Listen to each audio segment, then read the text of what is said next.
One of the latest groups to come under FBI for surveillance is a real doozy.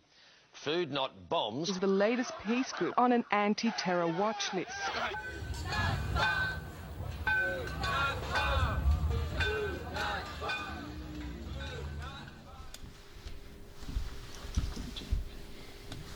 Okay.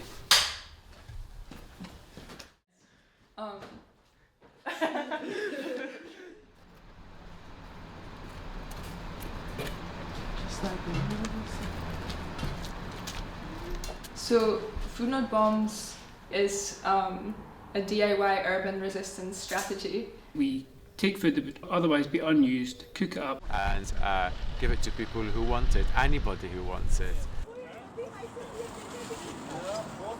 It started as a protest against how basically governments are spending so much money on funding the military over giving people basic nutrition. Lots of cities around the world have Food Not Bombs, sometimes multiple ones.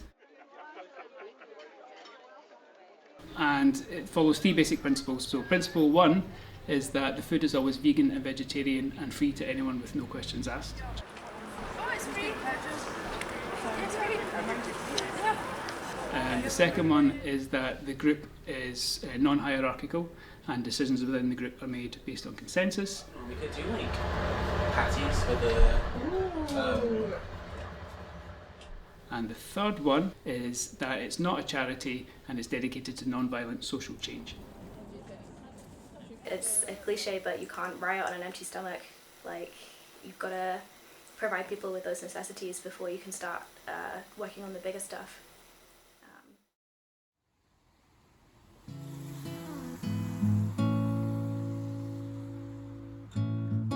So every Saturday we make our way to the Quaker Meeting House, which is where we have a cooking space.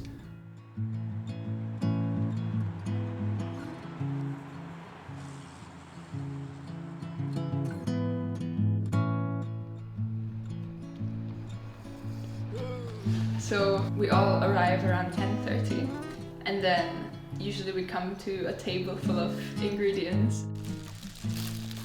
It's a lot of mushrooms. We will have collected ingredients usually the day before.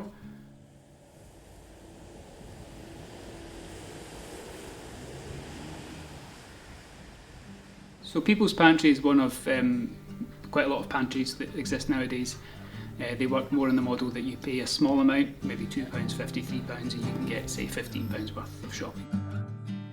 They run up until Friday lunchtime when they close for the week, so just after that one of us can go see what's left over. Too many of them and we can't get rid of them. Let's see what else is in there. Oh, there's some salad. However much you need. As much, I mean, they will give it away in the stall, if yeah. It's just a matter of keeping in touch with other groups in the community and just people in the community. There's kind of no way to execute this unless you're willing to invest in relationships with the people around you. We're quite open about our politics. Local businesses are still happy to align themselves with us. That's something about Glasgow that I really love.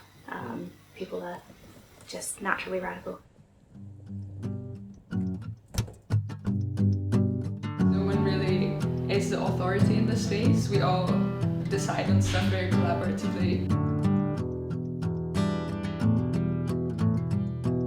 We usually post like, oh, we got so and so, we got carrots, we got tomatoes, we got whatever from blah blah, and that's when they're like being like, oh, we can make this, we can make this, we can make this. Oh yeah. Stop moaning.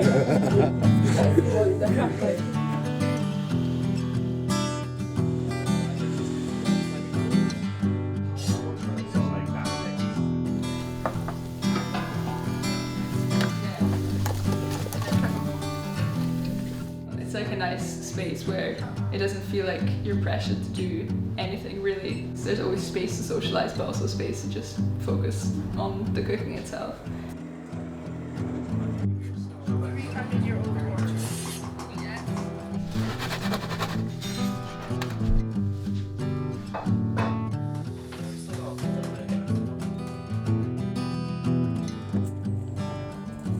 Yeah, then we pack up and head to the stall.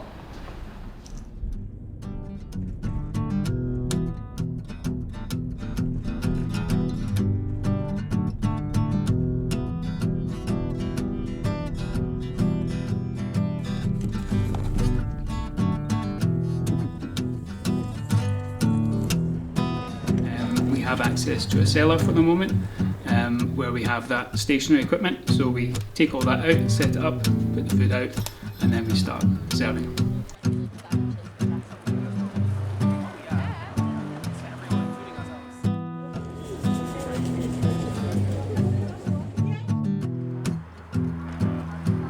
Food makes it easy to talk to people.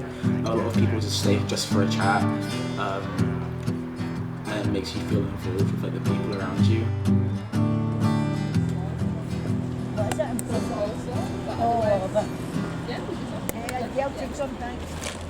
There's this one guy that comes up, I make him his coffee. I know he makes it with such a ludicrous amount of sugar, so I always make sure that I get it right for him.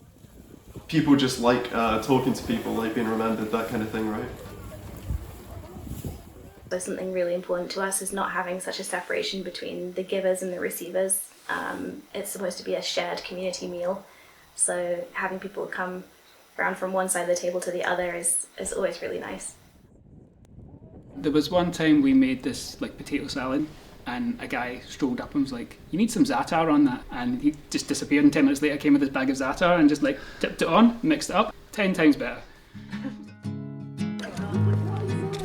We do that from about 1-ish until the food runs out, really, and then we do it all again the next week. I mean, food is close to my heart because food is a global justice issue. All our food is donated. We see the amount that is wasted, just insane amounts. Like, how are people going hungry when we're getting like 10-kilogram bags of rice? And I'm just like, man, what the hell? Like, what is this? We would probably say that our model is solidarity, not charity. The other aspect is the idea that we're fostering community, building up community cohesion. Food Not Bombs has that mushroom-like structure that's a really interesting way to think about social change in general and activism and movements. Because it has this cellular model, anybody can do it, anyone can start. Each chapter is completely autonomous and independent, and as a result that's much more of a resilient shape. I really like how at a lot of points money doesn't even really come into it, you know? Every penny that we get is going back into the community. Nobody is making money off Food Not Bombs. It just feels like a small escape from capitalist realism.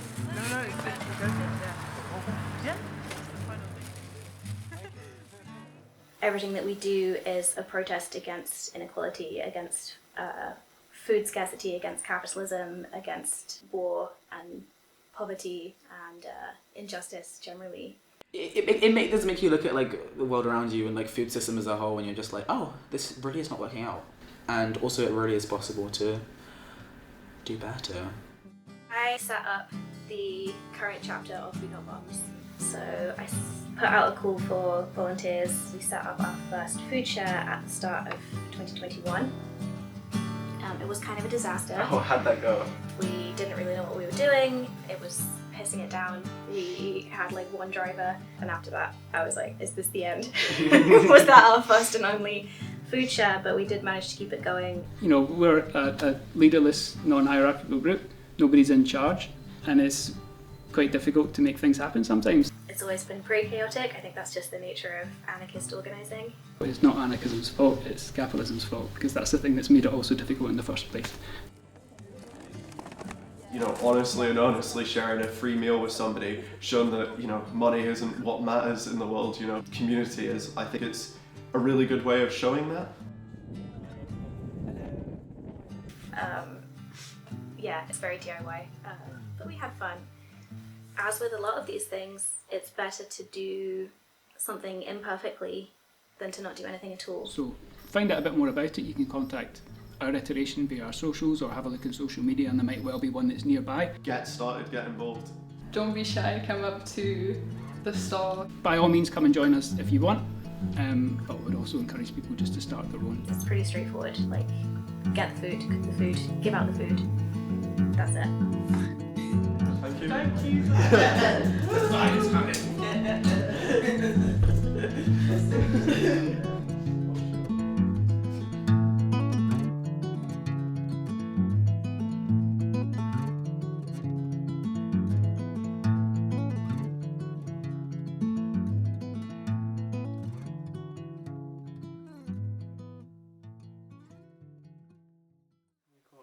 36 seconds.